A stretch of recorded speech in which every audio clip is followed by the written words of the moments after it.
제가 설교에 대한 평가를 제가 들을 기회는 잘 없죠. 근데 가끔 듣게 되는 경우가 있습니다. 제 설교에 대하여. 특히 이제 지난 주간에 그랬습니다.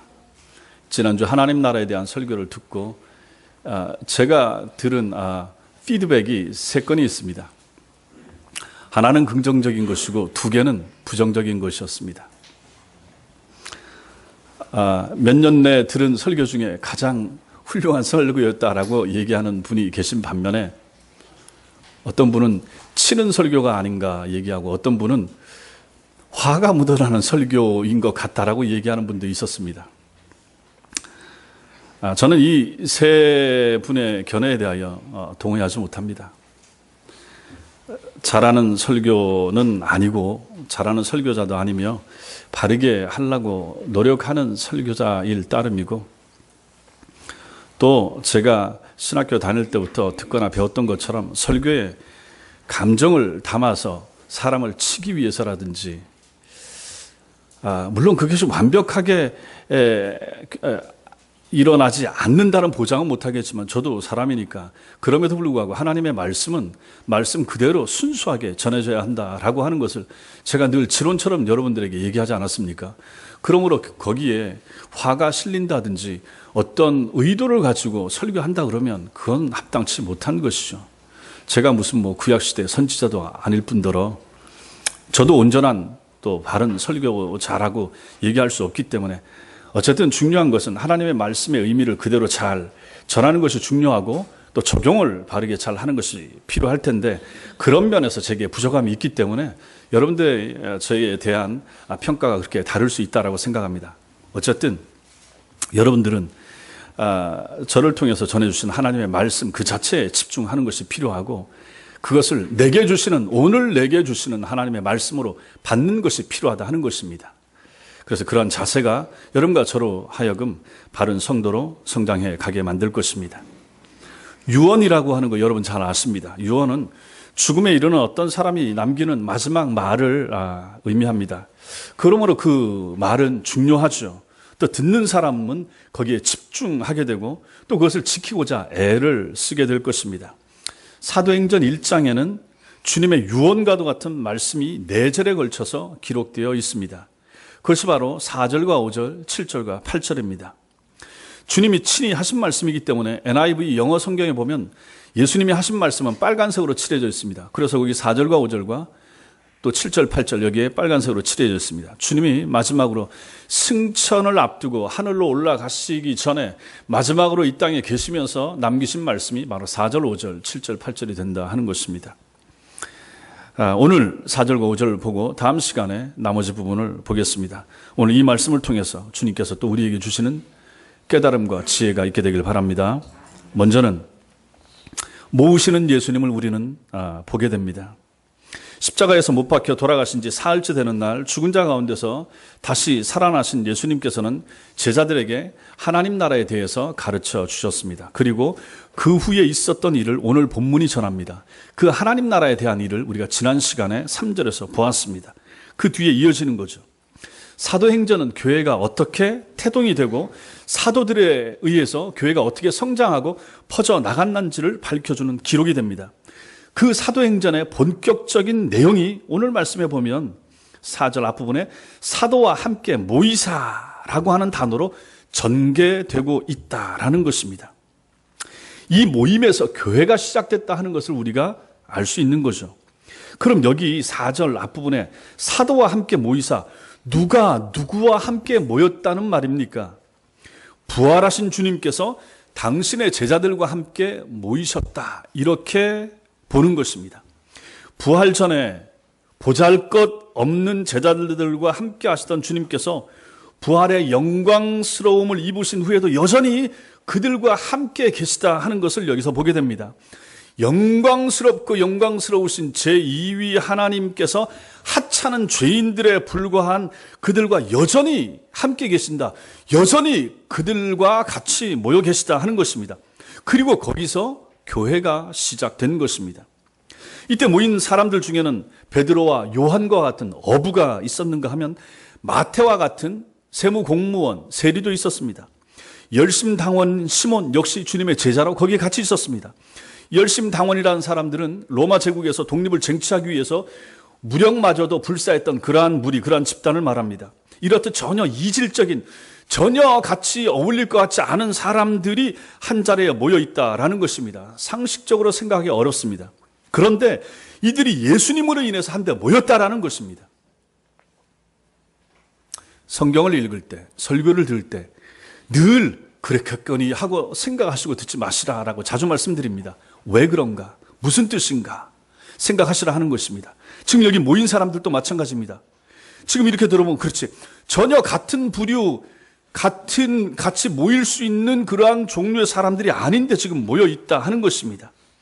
누구 때문에? 예수님으로 인하여 모였다라는 것이죠. 이것은 이때만의 일도 아니었습니다. 여러분 성경에서 사복음서에서 여러분들이 보시는 것처럼 예수께서 이 땅에 계시는 동안 그 주변에 모여들었던 사람들 한번 늘 생각해 보십시오. 존귀한 산헤드린 의원이었던 니고데모, 요즘 같으면 국회의원급에 해당되는 그런 사람입니다. 또 아리마대 출신의 부자 요셉, 돈 많은 사람입니다. 그리고 로마 제국 장교인 백부장, 군인이죠.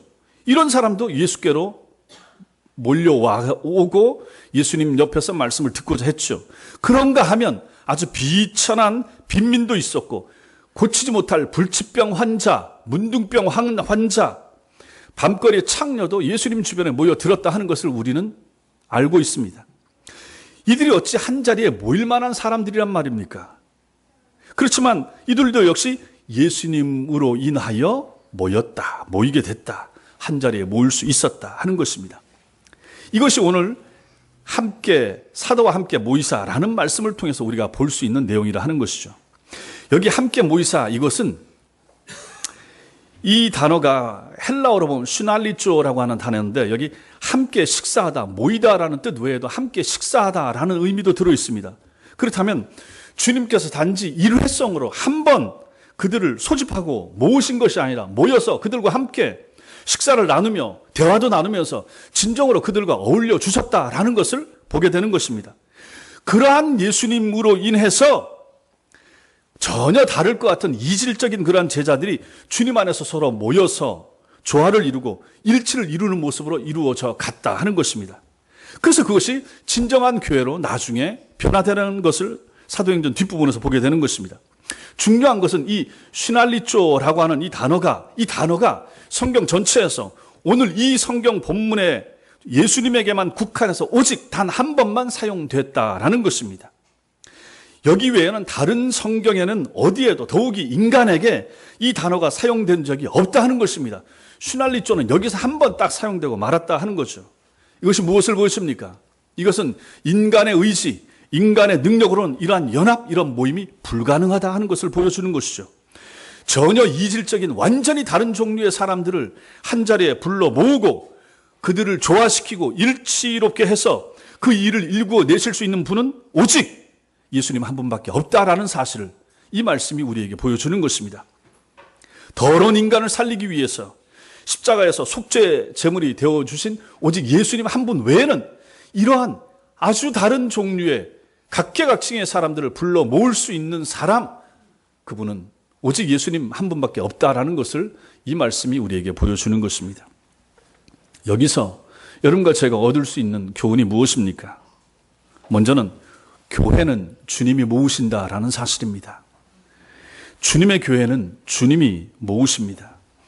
주님이 모은 사람들만이 주님의 교회를 이룰 수 있습니다. 교회의 주인께서 교회의 종들을 부르시고 모으시는 것은 너무나도 당연합니다. 사람의 능력과 재주가 교회를 이루고 세우고 성장시키는 것이 아니라는 사실을 우리는 인정해야만 합니다.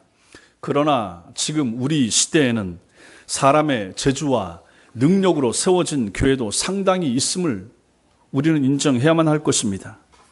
우리는 사람의 재주로 모은 교회를 보면서 주님이 모으신 것으로 착각하지 말아야 됩니다. 그래서 사이즈를 보지 마셔야 된다 하는 것입니다. 많은 숫자를 보지 말으셔야 되는 것입니다. 봐야 될 것이 무엇입니까? 그 속에 진리가 있는가? 그 속에 진정한 진리의 말씀이 선포되고 있는가? 이것이 중요한 것이지 얼마나 큰가, 얼마나 모이는가. 이 시대는 많이 모이면 그것이 대세가 되고 그것이 진리처럼 가장한다는데 문제가 있다 하는 것입니다. 신천지는 얼마나 많이 모입니까? 하나님의 교회는 20만 명 이상 모이지 않습니까? 그러면 그들이 진리입니까? 그들 속에 성령이 계십니까? 신천지는 예수 얘기 안 합니까? 그러므로 우리는 분별하는 것이 필요하다는 것입니다. 이단 사이비만 그런 것이 아니라 정통교회라고 자처하는 교회들 속에서도 우리는 분별력이 필요한 시대를 살고 있다 하는 것입니다. 또 하나는 이 말씀을 통해서 배우는 것은 주님이 모으신 사람들 사이에 조화와 연합이 필요하다 하는 것을 배웁니다. 만약에 같은 성향을 가진 사람들끼리만 모인다 그러면 그것은 교회가 아니라 선교회가 될 수 있죠. 아니면 친교회가 될 수 있을 것입니다. 교회라고 부르기 어렵습니다. 만민을 구원하기 위해서 이 땅에 오신 주님께서는 모든 부류의 사람들을 한데 불러서 주님 안에서 함께 모이게 하시는 분이고 바로 그 모임이 주님 안에서 주님의 몸된 교회가 되기 때문에 그런 것입니다. 그러므로 우리는 교회 안에서 다양성을 인정해야 됩니다. 나와 다른 사람이 다르다 하는 것을 인정하고 수용하는 것이 필요합니다. 그래서 교회는 다양한 사람들이 모여야 되고 모일 수밖에 없습니다. 그래서 인정하는 것이 필요합니다. 남자와 여자가 모이는 것은 말할 필요도 없고 어린아이와 노년층이 같이 교회에 모여야 되고 지방도 고향도 물을 필요가 없고 누구든지 올 수 있어야 되는 것이고 돈이 있든지 없든지 많이 배웠든지 못 배웠든지 그런 것이 교회에 오는데 차별이나 장애적인 요소가 되어서 안 된다 하는 것입니다. 몸이 건강하든지 불편하든지 장애가 있든지 성하든지 그것이 교회에 오는데 제한이 될 수가 없다 하는 것입니다. 왜요? 우리 주님께서 그러지 않으셨기 때문에 그런 것입니다. 주님이 불러 모은 사람들을 본다 그러면 오늘날 교회도 당연히 그런 사람들이 와야 되는 거죠. 우리가 사회적으로 손짓을 하고 할 수 있는 그러한 사람들이 한다 할지라도 교회 안에서는 그러한 사람들마저 환영받아야 되고 인정받을 수 있어야 된다. 그래야 그것이 진정한 교회라는 것입니다. 오늘 이 말씀이 바로 그것을 우리에게 보여준다 하는 것입니다. 다른 사람 인정하셔야 됩니다. 옆에 있는 사람들에게 나와 다릅니다. 다 다르죠. 100이면 100 다 다릅니다. 한 집 형제도 다르고 심지어는 쌍둥이도 다르지 않습니까? 그런데 어찌 우리가 교회 안에 있는 다른 사람에 대하여 내 시각으로만, 내 판단으로만, 내 기준으로만 볼 수 있겠습니까? 특별히 우리가 예수 믿는다고 하면서. 그래서 다름을 인정해야 됩니다. 그러므로 교회 안에서는 정치적인 얘기를 해서는 안 되는 것이고 또 다른 분란을 일으킬 만한 요소를 가지고 말을 꺼내서 안 된다 하는 것입니다. 다른 생각을 가진 사람들이 분명히 있는 거예요. 이념의 성향이 다른 사람들이 교회 안에 있다 하는 것입니다. 그런 사람도 교회 안에 와야 되는 거죠. 예수를 믿어야 되는 거죠. 나와 완전히 반대쪽에 있는 사람도 예수 믿어야 되는 것입니다. 그러면 그도 내 형제가 되는 거죠. 초대교회가 그렇지 않았습니까? 우리 한국의 초대교회도 그러지 않았습니까? 우리가 배척할 수 있는 사람 아무도 없습니다. 목사인 저도 마찬가지입니다. 제가 누구는 선별해서 회원 받고 누구는 아니라고 할 자격이 있겠습니까? 안 되는 거죠. 그럴 수도 없는 것입니다. 주님의 교회이기 때문에 그런 것입니다. 주님이 그렇게 하지 않으셨기 때문에 그런 것입니다. 이웃을 사랑한다라고 하는 것은 상대와 자신의 서로 다름을 존중하는 것입니다. 보면 우리 민족은 이게 좀 부족합니다. 그래서 나와 다르면 그냥 배척하고 멀리하고 우리 목사님들 안에도 그런 것이 있습니다. 개혁주의 목사님들 뭐 이렇게 모임이나 이런 데 보면 이념 성향이 좀 다르면 진보나 보수 그걸 가지고 페북에서도 끊고 무슨 뭐 탈퇴시켜버리고 그냥 뭐 이렇게 합니다. 그래서 저는 아예 그런 걸 하지는 않습니다. 왜 그래야 되는지 모르겠어요. 그것 때문에 벌어진 문제가 아픔이 얼마나 우리 민족에게도 큰데 교회 안에도 그런 일이 지금도 지속되고 있지 않습니까? 안타까운 거죠. 안 되는 것입니다. 상대와 자신의 서로 다름을 존중하는 것이 필요합니다. 이 사실을 우리가 잊어버리게 되면 우리는 자신도 모르게 나와 다른 사람을 부정하는 잘못을 범하게 되는 것입니다. 그 사람의 사상, 그 사람의 생각, 그 사람의 신념 이걸 부정하는 거예요. 네가 뭘 몰라서 그래. 나만큼 안 살아봐서 그래. 젊은 세대는 또 나이 든 사람 세대한테 또 반발을 일으키고 아니다 하는 것입니다. 자신과 타인의 다름을 인정하지 않는 것은 상대의 전 존재를 부정하는 무서운 폭력과도 같은 것입니다. 얼마나 많은 사람들이 자신과 상대의 다름을 부정함으로써 상대에게 고통을 안겨주고 있습니까? 지금 한국교회를 대표한다고 하는 기관들인 한국기독교총연합회, 한기총이나 지금 총신대에서 벌어지고 있는 그런 일들을 보십시오. 한 기관 안에, 신자들이 모인 기관이라고 하는 그 안에 아군과 적군이 있어서 둘 중 하나만 살아남는 그런 게임, 치킨 게임, 뭐 이런 걸 하느라고 예수 그리스도의 이름의 위상이 얼마나 추락당하고 있는가, 그런 것을 우리는 본다라는 것입니다. 자신과 타인의 다름을 인정하고 존중하는 것은 자기 중심적이고 이기적인 인간의 결단이나 의지만으로는 그래서 부족하다 하는 것을 생각하게 되는 것입니다. 그래서 필요한 분이 누구십니까? 예수님이 필요합니다. 예수가 계셔야 됩니다. 예수가 우리 속에 오셔서 우리를 다스려 줄 때 내 생각을 내려놓게 되는 것입니다. 교회가 하나 되게 될 때 그것은 그 속에 성령께서 계시고 온전하게 바른 예수가 우리의 신앙을 지배할 때 교회는 하나가 될 수 있는 것입니다.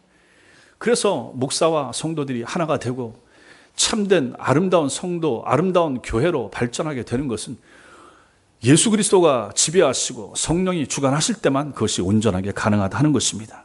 우리 교회가 그런 교회가 될 수 있게 되길 바랍니다. 두 번째로 예루살렘을 떠나지 말라라고 말합니다. 4절에서 주님은 예루살렘을 떠나지 말라 그렇게 말씀하십니다. 이 말씀을 하신 것은 반대로 생각하면 지금 제자들은 예루살렘을 떠나려고 하는 마음이 있다 하는 것을 암시해 줍니다. 이것은 제자들이 그들의 지도자인 예수를 십자가에 못 박게 한 예루살렘의 정치, 종교 지도자들이 언제 자신들도 잡아들일지 모른다라는 불안감을 가지고 있었기 때문일 것입니다. 또한 이 제자들의 집이 갈릴리에 있었기 때문에 굳이 예루살렘에 머물 이유가 없었기 때문일 것입니다. 전에도 말씀드렸지만 이 이스라엘 나라는 남북으로 좀 길쭉하게 생겼습니다. 그래서 예수님 시대 때 도를 3개 도로 나눠져 있었습니다. 맨 위에가 갈릴리 도, 가운데가 사마리아, 맨 밑에가 유다, 유대도, 이 3개 도로 나눠져 있는 거죠. 예수님의 제자 한 10명 정도의 출신지가 갈릴리 출신입니다. 갈릴리도, 그러니까 시골 완전 변방 출신들인 거죠. 근데 예수님께서 주로 활동하셨던 무대는 이 갈릴리와 맨 밑에 유대였습니다. 여기 유대에 예루살렘이 있는 거죠. 이 예루살렘에서 지금 이 일이 벌어지고 있다 하는 것입니다. 그래서 사복음서를 보면 예수님께서 갈릴리에서 사마리아를 거쳐서 유대에서 활동하시다가 또 유대에서 갈릴리로 가시고 이것이 이제 반복되고 있다 하는 것입니다. 그러므로 지금 예수님께서 잡혀서 돌아가시고 부활하셨지만 그 부활하신 예수님을 만났지만 이 부활하신 예수님이 예수께서 이 땅에 살아계실 때는 돌아가시기 전에는 늘 제자들과 같이 있어요. 같이 먹고 같이 주무시고 했습니다. 근데 부활하신 예수님이 이 땅에 한 40일 정도 계셨는데 그 부활하신 예수님은 제자들과 40일 동안 늘 함께 한 게 아니었어요. 때때로 나타난 거죠. 그래서 전체적으로 봤을 때 승천하시기 전까지 한 6번, 7번 띄엄띄엄 나타났다 하는 것을 알게 되는 것입니다. 그러므로 지금 제자들과 예수님이 늘 함께 있는 게 아니에요. 그러므로 제자들 마음속에는 불안이 있을 수 있다 하는 것입니다. 예루살렘에 있는데 이제 예수님이 부활하신 주님을 만나긴 했지만 그분이 함께 하지도 않고 어떤 앞날에 대한 확신과 비전을 지금 당장 보여준 것도 아니기 때문에 자기들도 이 로마 군병들이나 이 유대 지도자들에게, 종교 지도자들에게 잡힐 수도 있다라는 마음이 있었고 또 이 사람들은 자기 고향이 어차피 갈릴리였기 때문에 밑에 유다도에 이 예루살렘에 있고 싶은 마음이 없었을 수 있다 하는 것입니다.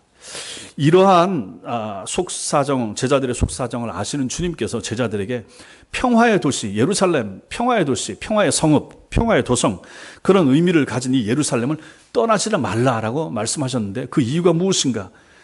몇 가지 생각할 수 있습니다. 먼저는 이미 구약 성경에서 예루살렘이 율법과 여호와의 말씀이 나오는 곳, 율법과 여호와의 말씀이 나오는 곳으로 예언했기 때문입니다. 거기서 나온다. 즉 그 말씀이 예언이 됐기 때문인데 이사야 2장 3절에 이는 율법이 시온에서 나올 것이요 여호와의 말씀이 예루살렘에서부터 나올 것임이니라 이렇게 기록되어 있기 때문입니다. 여기서 예수님께서 하늘의 말씀을 전해주지 않았습니까? 그러므로 예수님께서는 이곳 떠나지 말라. 또 하나는 예루살렘은 예수님께서 죽으심으로 인간의 모든 죄 문제를 해결한 구원의 시작점이 되기 때문에 그런 것입니다. 여기서 이곳은 약속하신 성령이 임할 장소가 되죠. 또 교회의 시발점인 동시에 그 성령으로 인해서 여기로부터 온 유대, 사마리아 땅끝까지 복음이 퍼져나가게 될 복음의 근원지가 되는 그 상징적 의미가 있는 땅이 바로 예루살렘이기 때문에 여기 있어라, 가지 마라. 왜냐하면 그때로부터 한 열흘 뒤에 성령이 임하면 여기서부터 이제 교회가 시작되면서 폭발적인 복음의 능력이 퍼져나갈 것이기 때문에 예수께서는 떠나지 말라 말씀하신 거죠. 셋째로는 예수 그리스도를 인정하지 않고 오히려 핍박하고 십자가에 달려 죽게 한 그 성읍인 여기 예루살렘에 성령이 임하고 초대교회가 세워지는 것은 어떤 의미가 되겠습니까? 사단의 세력에 대한 예수 그리스도의 승리를 상징하는 일이 되기 때문에 떠나지 말라라고 말씀하신 것으로 우리는 그렇게 생각해 볼 수 있는 것입니다. 이처럼 구속사, 구원사적인 측면에서 중요성을 지닌 이 예루살렘은 신학적으로 보더라도 큰 의미가 있습니다. 여기 예루살렘에 모리아 산이 있잖아요. 여기 이곳은 예수님의 모형이라고 할 수 있는 이삭을 그 아버지 아브라함이 하나님 앞에 번제로 바치려고 했던 장소입니다. 그래서 의미가 있는 거죠. 또 신약교회의 모형이라 볼 수 있는 여기 다윗이 세웠던 성전, 그 성전이 여기 있는 곳이죠. 뿐만 아니라 예루살렘은 구원받은 성도의 영원한 거처가 될 새 예루살렘, 천국에서 이루어질 새 예루살렘의 모형이기도 하다 한 것입니다. 예수께서는 바로 이러한 예루살렘을 신약교회의 출발지로 삼기를 원하셨기 때문에 제자들에게, 사도들에게 예루살렘을 떠나지 말 것을 여기서 당부하셨던 것입니다. 예수께서는 성령 강림이 임박한 시점에 초대교회의 구심점이 될 사도들로 하여금 그 예루살렘을 떠나지 말게 하심으로써 이미 하나님의 구속사의 계획 가운데 있었던 예루살렘 교회의 탄생이 여기서 시작될 수 있도록 주님께서 이렇게 말씀하고 계시다라는 것입니다. 그러므로 예루살렘을 떠나지 말라 말씀하신 것입니다. 또 하나 우리가 이 말씀을 통해서 보게 되는 것은 갈릴리에서 제자들이 새로운 시작을 했다 하는 것을 보게 됩니다. 우리가 잘 아는 유명한 말씀이 그 밑에 8절에 있습니다. 사도행전 1장 8절 같이 읽겠습니다. 시작. 오직 성령이 너희에게 임하시면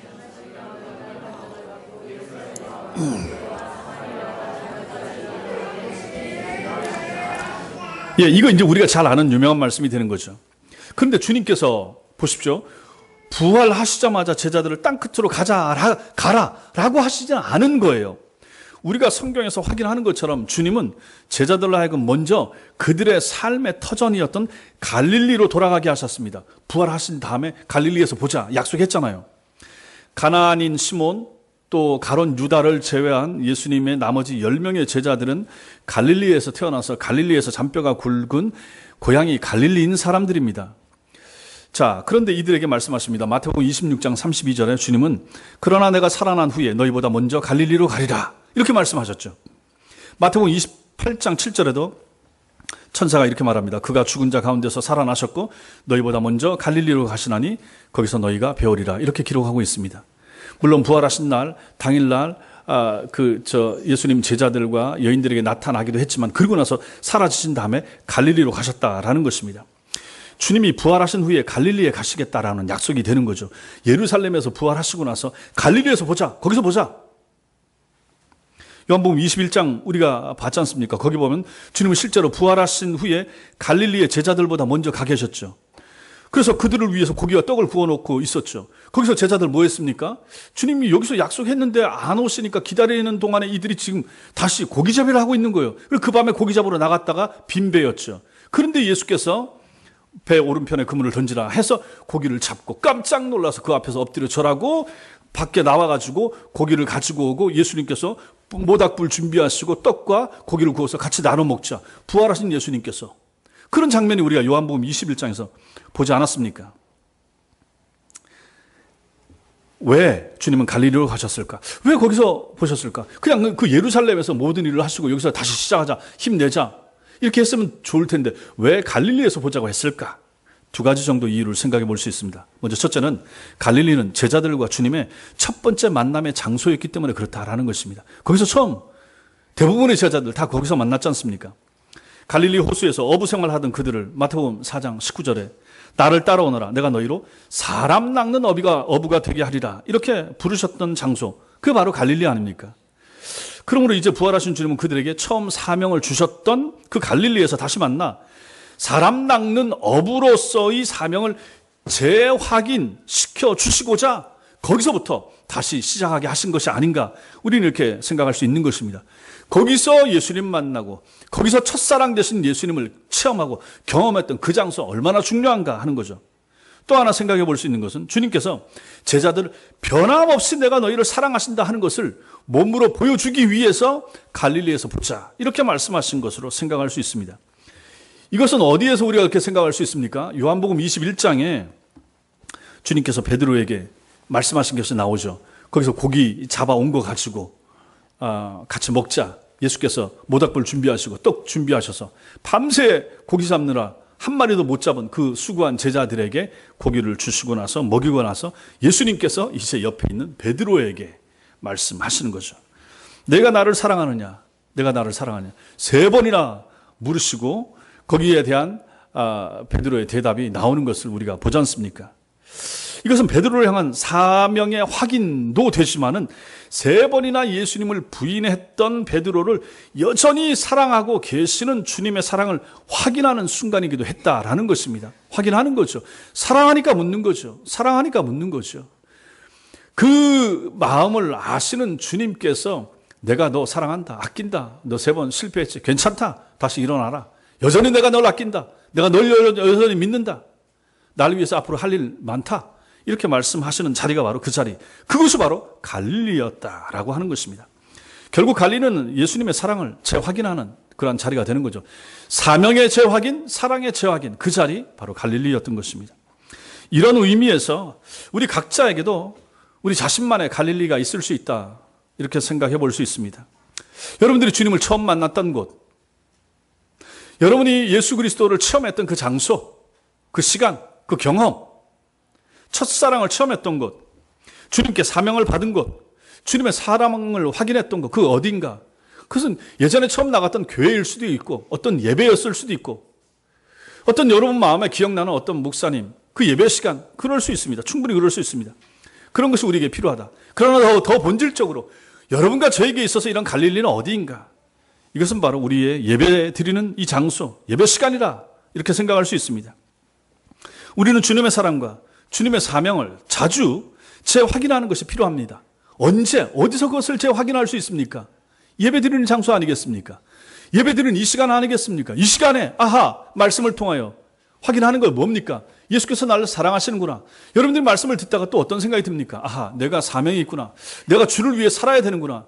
내가 앞으로 예수를 위해서 할 일이 있는 사람이구나. 또다시 확인하게 된다 하는 것입니다.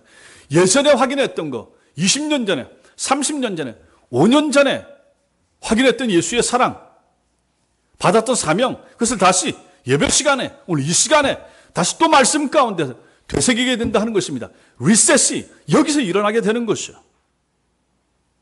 그래서 우리가 예배를 중시하는 것입니다. 이 시간이 우리의 갈릴리가 될 수 있다 하는 거죠. 여기가 우리의 갈릴리가 돼야 되는 것이죠. 우리의 사랑과 언약과 사명을 재확인하는 일이 예배이기 때문에 그렇다라는 것입니다. 그러므로 예배가 얼마나 중요한가? 그러므로 우리의 예배는 얼마나 중요한가? 일주일에 한 번 달랑 그냥 그 시간 의미 없이 다녀가는 그 시간이 아니고 하나님의 말씀을 하나님이 세우신 부족한 인간 설교자의 입술을 통하여 확인하는 그 시간이 얼마나 중요한가? 처음 묵도 시작하는 순간부터 축도 마치는 그 시간까지 하나님의 영의 지배를 받아서 내 마음과 정신이 온전히 하늘을 소망하면서 하나님의 은혜를 갈급하면서 참여하는 그 시간, 그 1시간요, 그 1시간 10분요, 그 시간이 얼마나 귀중한가? 그 장소가 불편하든지 안 불편하든지 그것은 상관없이 그 예배 시간, 그 예배에 드리는 그 환경, 그것이 얼마나 우리에게 중요한가? 그것이 여러분과 저의 갈릴리가 충분히 될 수 있다 하는 것입니다. 그 시간에 예수를 체험하는 거죠. 그 시간에 하나님의 사랑을 다시 한번 경험하는 것이 되기 때문에 너무나도 중요하다 하는 것입니다. 이것을 우리는 오늘 이 말씀을 통해서 확인하게 되는 것입니다. 또 하나 오늘 말씀을 통해서 우리가 배우게 되는 것은 약속하신 것을 기다리라라는 것입니다. 삶의 현장인 갈릴리에서 사명과 사랑을 재확인하게 하신 후에 주님께서는 제자들과 다시 예루살렘으로 돌아오신 것 같습니다. 그리고 그들에게 주신 말씀이 4절과 5절입니다. 갈릴리에서 그들을 만났던 예수님께서 다시 그들과 올라오셨는데 거기에 대한 자세한 설명은 성경이 생략하고 있습니다. 그래서 어떤 모습으로 언제 어느 루트를 통해서 어떻게 오시고 뭐 누구와 같이 있었고 자세하게 나오지 않습니다. 그럼 우리는 모릅니다. 알라고 할 필요가 없고 상상하거나 추측할 필요가 없는 것입니다. 그냥 말씀 그대로만 받아들이면 됩니다. 그리고 다시 올라오셔서 주신 말씀이 4절과 5절 말씀이 됩니다. 주님께서는 제자들에게 예루살렘을 떠나지 말고 아버지께서 약속하신 것을 여기 예루살렘에서 기다리라 말씀하십니다. 아버지께서 약속하신 것, 이게 무엇입니까? 누가복음 24장 49절에 볼지어다 내가 내 아버지께서 약속하신 것을 너희에게 보내리니 너희는 위로부터 능력으로 입혀질 때까지 이 성에 머물라 하시니라, 이렇게 기록하고 있습니다. 요한복음 14장 16절에 내가 아버지께 구하겠으니 그가 또 다른 보혜사를 너희에게 주사 영원토록 너희와 함께 있게 하리니 라고 말씀하십니다. 그렇다면 이 제자들이 여기서 기다려야 될 것이 무엇입니까? 너무너무 쉽죠. 성령이죠. 성령 강림, 성령의 오심, 성령 세례, 이것을 기다리라 주님이 말씀하셨습니다. 그러므로 5절 말씀에 나타나는 성령으로 세례를 받으리라, 이 말씀이 되는 거죠. 성령으로 세례를 받을 것이라 기다려라. 과연 이때로부터 한 열흘의 시간이 흐른 후에 오순절에 성령이 임하는 것을 우리는 사도행전 2장에서 보게 됩니다. 사도행전 2장 1절부터 4절, 거기 보면 직접적으로 이 불의 혀같이 갈라지는 성령이 임하는 것을 불의 혀같이 임했다라고 2장 1절이 우리에게 표현하는 것을 보게 됩니다. 아하, 이것이 바로 성령의 임하심이구나, 이것이 바로 성령 세례구나 하는 것을 보게 되는 것입니다. 그러면 성령으로 충만함을 받는다라고 하는 것, 이것이 무슨 뜻입니까? 마치 물속에 흠뻑 잠기는 것처럼 성령의 힘에 완전히 지배를 당한다, 완전히 성령에게 압도를 당한다, 이것이 바로 성령 세례가 되는 것입니다. 성령 충만이 되는 거죠. 자, 모세가 예전에 이스라엘에서 구약의 당신의 백성들을 하나님이 빼내신 이스라엘 백성들을 광야길을 행군했던 때가 있습니다. 그것을 가지고 사도행전에서는 광야교회라 이렇게 말하는데, 이것이 신약교회의 모형이 되기도 합니다. 그때 하나님께서는 이 이스라엘의 이 공동체, 이 언약 공동체를 효과적으로 유지하기 위해서 하나님께서 모세에게 사람을 세우라고 그랬습니다. 사람 70명의 장로를 세우라고 그랬습니다. 그리고 하나님의 영을 그들에게 충만하게 부어주셨다 하는 것이 민수기에 나옵니다.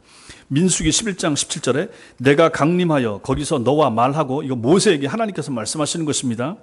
거기서 너와 말하고 내게 임한 영을, 즉 너 모세에게 임했던 성령을 그들에게도 70명의 장로들에게도 임하게 하리니 그들이 너와 함께 백성의 짐을 담당하고 너 혼자 담당하지 아니하리라, 이렇게 말씀하십니다. 그리고 그 뒤에 25절에서는 여호와께서 구름 가운데 강림하사 모세에게 말씀하시고 그에게 임한 영을 70장로에게도 임하게 하시니라고 기록하고 있습니다. 그러면 성령은 구약에도 계셨다 하는 것이죠. 성령이 구약에도 임해서 모세에게도 임하고 모세와 함께 일했던 70명의 장로들에게도 임했다. 광야 교회에, 그 교회에 200만 300만의 이 백성들을 이끌 수 있도록 하나님께서 모세와 세운 70명의 장로들에게 하나님이 하늘로부터 허락하신 것이 무엇인가? 성령이었다 하는 것입니다.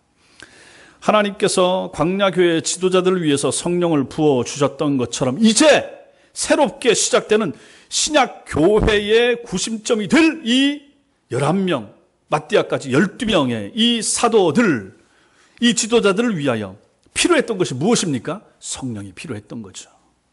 그래서 이 약속을 지금 여기서 하고 계신 것입니다. 이처럼 이제 새롭게 되는 신약 교회의 구심점이 될 사도들과 그 밖에 다른 제자들에게도 하나님께서는 성령의 충만함을 입혀 주시고자 작정하셨던 것입니다. 그래서 예수님을 통하여 기다리라 이렇게 말씀하셨던 거죠. 구약 시대에도 성령은 역사하셨으나 그때는 구약에는 특별한 인물을 위해서 특정한 사람에게만 일시적으로 거주했을 뿐입니다. 성령이 임하셨다가 가기도 하시고 임하기도 하시고 가기도 하시고 구약에는 그랬다라는 것입니다. 근데 우리가 뒤에서 이제 배우겠지만 신약에 임하신 성령은 다르다 하는 거죠. 한 번 오신 성령께서는 안 떠나는 거죠. 한 번 성령 세례 받으면 그래서 그 다음에 필요한 것이 무엇입니까? 성령의 충만함이 필요한 것이지 또다시 오고 또다시 임하고 또다시 강림하고 이것이 필요한 것이 아니라 하는 것입니다. 주님이 약속하신 성령이 오순절에 다락방에 모인 성도들에게 강림하신 이후로는 믿는 자들에게 부어지는 성령은 절대로 떠나지 않았다 하는 것을 우리가 뒤에서 알게 됩니다. 그들은 그 성령을 기다려야 했습니다. 예수님의 제자들은 그래서 그 성령을 기다려야 했습니다. 그 기다리다. 기다림이 필요한 거죠. 주님이 일하시는 그 순간이 필요한 것이 바로 이 순간이 되는 거죠. 그래서 기다리라 말씀하십니다. 아니 왜 열흘이라는 시간을 더 기다려야 하셨어요? 그냥 지금 당장 주셔서 하면 되지. 우리 생각입니다. 주님의 때가 있습니다. 주님이 일을 하실 타이밍이 있다 하는 것입니다. 이것을 헬라어로 카이로스라고 말한다 그랬죠. 주님이 역사하시는 시간, 하나님의 능력이 나타나는 시간, 예수의 임하심, 일하심이 나타나는 그 시간이 따로 있다. 그 카이로스, 그걸 기다려야 되는 것입니다. 여러분과 저는 기다리는 것이 필요한 사람들입니다. 하나님의 때가 필요합니다. 기다리는 것이 필요합니다. 기도하고 기다리잖아요. 당장 주면 좋겠는데, 당장 응답이 오면 좋겠는데, 교회도 당장 부흥이 일어나면 좋겠는데, 내 눈에 뭔가 당장 역사가 나타나면 좋겠는데, 우리 하나님은 그렇게 일하기도 하지만 대부분의 경우는 그렇게 하시지 않더라는 것입니다. 기다리게 하시더라. 저도 기다려야 되고 여러분도 기다려야 되고 모세도 기다렸으며 여호수아도 기다렸고 구약의 모든 성도들이 기다렸고 그렇게 기도를 열심히 하던 엘리야도 7번이나 올라가서 기도하면서 기다렸습니다. 예수님도 당신의 때를 기다리셨습니다. 예수님 제자들도 기다리게 했습니다. 기다려야 됩니다. 우리도 마찬가지입니다. 이 시대도 우리는 기다리는 사람들입니다. 신자는 잘 기다리는 사람입니다. 인내하면서 기다리는 것입니다. 믿음을 유지하면서 기다려야 되는 거죠. 말씀 붙잡고 기다리는 사람들, 그 사람이 바로 신자라는 것입니다. 이것이 우리 신자의 힘 아닙니까? 우리 민족적으로는 통일을 기다리고 나라가 부강해지기를 기다리고 그것도 하나님이 허락하셔야 되는 것입니다. 그래서 우리는 기다려야 됩니다. 내 힘으로 데릴 수 있는 거 없습니다. 내 능력, 내 욕심 버려놓고 내려놓고 기다려야 됩니다. 주께서 기다리라 하시면 기다려야 됩니다. 잘 기다리는 성도들 되시기 바랍니다. 마지막으로 우리는 성령으로 세례를 받으리라 하신 말씀을 살펴봐야 됩니다. 요한의 물세례는 그 다음에 5절에 나타나는 요한의 물세례는 세례 요한이 주었던 물세례는 단지 불신앙과 부도덕한 죄를 회개하고 예수께서 주시는 성령 세례를 받기 위한 준비 과정에 불과했던 것입니다. 그러므로 성경은 세례 요한의 물세례만 받은 자들에 대해서는 아직 구원받은 그리스도인이 되지 못한 존재로 간지하고 오직 성령으로 세례를 받은 성도만을 온전한 그리스도인이요 영원한 속죄와 하나님의 자녀가 되는 특권을 얻은 자로 성경은 인정합니다. 이것은 오늘날도 마찬가지입니다. 그래서 지금도 성령 세례 받은 성도만이 참된 신자라고 부르는 것입니다. 교회 안에서는 물세례와 성령 세례를 모두 받은 성도들이 있는가 하면 어떤 경우에 물세례만 받고 성령 세례 받지 못한 사람들도 있습니다. 특히 이런 경우는 군대에서 있죠. 군대에서 믿어지지 않는데도 불구하고 진중 세례식 한다고 해서 초코파이나 이렇게 우유나 이렇게 하나씩 주고 가서 세례 주는데 거기 받으러 간 친구들은 물세례만 받고 성령 세례 안 믿어지는데 예수가 안 믿어지고 안 깨달아지는데 초코파이 때문에 물세례 받은 것이죠. 그것을 가지고 우리는 인정할 수가 없다 하는 것입니다. 물세례만 받고 성령 세례 받지 못한 사람은 참 신자가 아닙니다. 그래서 성령 세례 받는 것이 필요하다. 왜 우리는 성령 세례 받아요? 성령 세례가 뭡니까? 이것을 이제 우리가 만약에 오순절적으로 생각한다 그러면 가슴이 뜨거워지고 방언을 하고 그것은 아니라 하는 거죠. 성령 세례 받는 것이 무엇인가? 예수가 믿어지는 것입니다. 성경이 깨달아지는 것입니다. 성경에 나와 있는 모든 내용이 확신되어지는 사람, 성령 세례 받은 사람이라 하는 것입니다. 왜 우리는 성령 세례를 받아야 됩니까? 왜 여러분과 저에게 성령 세례가 필요합니까? 지금 여기 앉아 계신 분들 중에 아직 예수가 안 믿어지시는 분들, 아직도 천당 지옥이 확신되지 않는 분들에게 필요한 것이 무엇입니까? 성령 세례라 하는 것입니다. 왜 성령 세례 받아야 됩니까? 먼저 참된 거듭남을 위해서입니다. 성령 세례 받아야만 타락한 아담에게서 물려받은 죄악된 본성에서 벗어나서 하나님의 성품을 닮은 새로운 사람으로 거듭날 수 있기 때문에 그런 것입니다. 기독교는 인간의 수양이나 교육을 통해서 조금 낮게 개선시키거나 개량해 나가는 종교가 아닙니다. 타락한 인간을 거룩한 하늘의 사람으로 완전히 새롭게 만드는 종교, 그것이 바로 기독교입니다. 그 일을 감당하시는 분이 누구십니까? 성령님이시라 하는 것입니다. 그분의 임하심이 무엇입니까? 이게 바로 성령 세례가 되는 거죠. 그래서 어떤 경우에 어떤 사람이 교회에 처음 왔는데 성령 세례 받을 수가 있어요. 그러나 어떤 경우에는 어떤 사람의 경우에는 30년을 예수 믿어서 심지어 죽는 순간까지 교회는 다녔는데 성령 세례 받지 못하고 죽는 사람도 충분히 있을 수 있는 것입니다. 그럼 이 사람은 어떻게 됩니까? 그 사람 세례 받았을 수 있고 물세례 받았을 수 있고 그 사람 교회 직분자였을 수 있으며 심지어 그 사람이 목사였을 수도 있을 것입니다. 그럼에도 불구하고 그 사람은 지옥에 가는 거죠. 성령 세례 받지 못했기 때문에 그런 것입니다. 참된 하나님의 종으로서 거듭나지 못했기 때문에 그렇다라는 것입니다. 그러므로 성령 세례는 참된 거듭남을 위해서 필요한 것입니다. 두 번째, 왜 성령 세례가 필요한가? 신령한 뜻을 분별하기 위해서입니다. 성령 세례를 받아야만 성령의 조명하심 가운데 하나님의 말씀을 깨달을 수 있게 되고 그 말씀의 중심에 있는 예수님을 나의 구주와 하나님의 아들로 믿을 수 있기 때문에 그렇게 되는 것입니다. 성령이 역사하셔야 예수가 믿어집니다.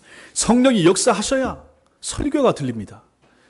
그래서 제가 설교 전에 기도할 때마다 늘 우리 성도들 성령께서 역사하셔서 귀가 열리도록 마음이 열리도록 도와주옵소서. 제 힘으로 하는 게 아니에요.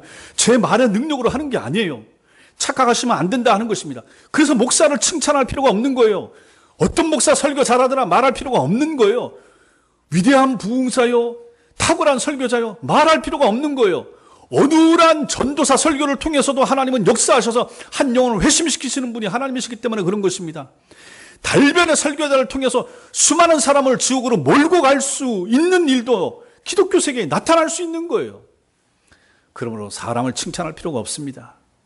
내게 은혜가 되면 그 은혜가 되는 그 순간에 그 시간을, 그 장소를, 그 환경을 허락하신 하나님 앞에 감사하면 족한 것입니다. 그리고 충성을 다짐하면 되는 거죠. 왜 우리는 성령 세례 받아야 됩니까? 세 번째로, 성령 세례를 통해서만 예수 그리스도와 하나가 될 수 있기 때문에 그런 것입니다. 연합함이 여기서 나타나게 되는 것입니다. 세례의 중요한 그 본질의 하나가 무엇입니까? 예수 그리스도와의 연합 아닙니까? 물세례의 의미가 거기 있지 않습니까? 예수와 함께 죽고 예수와 함께 살아나는 거 아닙니까? 세례받는 사람의 그 의미가 무엇입니까? 나는 이제 예수와 연합했다. 나는 이제 예수와 산다. 이 의미가 여기에 들어가 있는 거 아니겠습니까? 그러므로 중요한 것은 성령 세례가 그래서 중요하다. 성령 세례를 통해서 참된 예수님과의 연합이 나타날 수 있기 때문에 그런 것입니다. 그리스도와 연합되어서 죄에 대하여 죽고 하나님께 대하여 산 자, 그 사람이 바로 신자, 그리스도인 성도가 되는 것입니다. 이 일을 가능하게 하시는 분이 누구십니까? 성령이십니다. 그러므로 우리는 성령 앞에 엎드려야 됩니다. 목사 앞에 엎드리는 것이 아니고 성령 앞에 엎드리는 것입니다. 성령이 역사하셔야 됩니다. 제가 이렇게 간절한 마음을 가지고 설교를 한다 할지라도 그것이 효과적으로 여러분 영혼의 열매 맺히게 하시는 분은 성령이시라 하는 것입니다. 그러므로 성령의 은총이 필요한 것입니다. 그래서 교회에 오셔서 예배 전에 성령의 은혜를 구해야 되는 것입니다. 기도하십시오. 내게 은혜를 주옵소서. 내게 깨달음을 주옵소서. 우리 성도들에게 깨달음을 주옵소서. 이 예배에 참석하는 당신의 백성들 가운데 아직도 회심하지 못한 성도들 마음속에 성령이 역사하셔서 깨닫게 해 주옵소서 하셔야 된다 하는 얘기입니다. 그래서 성령의 은혜가 필요한 것입니다. 성령의 세례가 그래서 필요하다는 것입니다. 여러분 속에는 그리스도의 영이 계십니까? 여러분 성령 받으셨습니까? 성령 받으셔야 됩니다. 성령을 받으셔야만 합니다. 그래야 삽니다. 성령 세례가 그래서 중요한 것입니다. 그 사람이 신자이기 때문에 그런 것입니다. 성령 세례 받지 못하고 물세례만 받은 것만 가지고는 하나님 나라 갈 수 없기 때문에 성령 세례가 중요하다 하는 것입니다. 혹시라도 옛날에 물세례는 받았는데 아직도 예수가 확신이 되어지지 않고 아직도 천당이 안 믿어지면 그 사람은 성령 세례가 필요한 사람입니다. 사랑하는 성도 여러분, 교회는 예수 그리스도께서 불러 모은 사람들의 모임입니다. 우리 개인의 의지나 어떤 한 사람만의 힘으로 우리가 모이게 되는 것이 아니라 주님께서 우리를 모아서 열린문 교회로 모이게 한 것입니다. 이런 우리에게 필요한 것은 사랑과 조화와 연합이고 주 안에서의 이해와 배려와 용서가 필요합니다. 이렇게 한 교회로 모인 우리들에게 절대적으로 필요한 것이 성령 세례입니다. 우리 한 사람 한 사람 위에 성령을 풍성하게 부어주심이 필요합니다. 이미 거듭난 성도들에게는 성령의 충만하심이 필요하죠. 그렇죠. 이미 거듭나서 이미 성령 세례 받은 사람에게는 성령의 충만함이 필요한 거죠. 날마다 성령의 인도하심과 성령이 내 정신과 마음을 지배해서 사는 것, 이것이 바로 성령 충만함 아니겠습니까? 주일날도 성령 충만이 필요하고 월요일날도 성령 충만이 필요하고 한 주 내내 3월 한 달 내내 성령의 충만함이 필요합니다. 그것을 위해서 기도하는 것이 필요하다는 것입니다.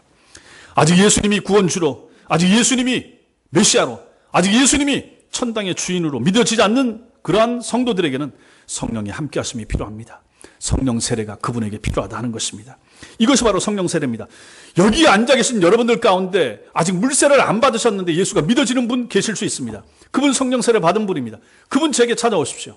저와 같이 상담하시고 그분이 필요한 것은 이제 물세례가 필요하다 하는 것입니다. 그러므로 교회가, 목사가 신경 써야 될 것은 누가 회심했는가, 누가 성령 세례 받았는가, 이것이 중요한 거죠. 그 성령 세례 받은 분에게 물세례해 주는 것, 이것이 바로 목사가 할 일이라 하는 것입니다.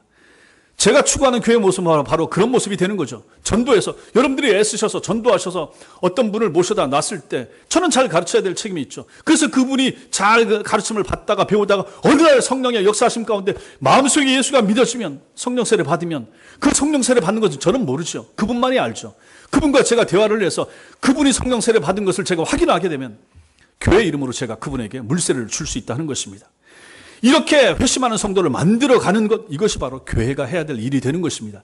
이게 바로 진정한 전도가 되는 거죠. 전도의 끝은 여기가 되는 것입니다. 한 사람을 데려다 교회에서 앉혀서 그를 가르쳐서 그가 회심해서 성령 세례를 받고 물세례를 받게 되는 것, 그것이 바로 완벽한 전도의 모습이 되는 것입니다.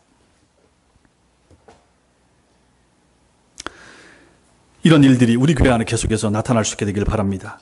성령으로 세례를 받아 예수가 믿어지고 성경이 깨달으시고 교회를 사랑하게 되며 예수를 위해서 살고 싶은 마음이 생기게 되는 것입니다. 교회를 사랑하고 성령의 은혜를 사모하는 여러분과 제가 되시기를 주님의 이름으로 축원합니다.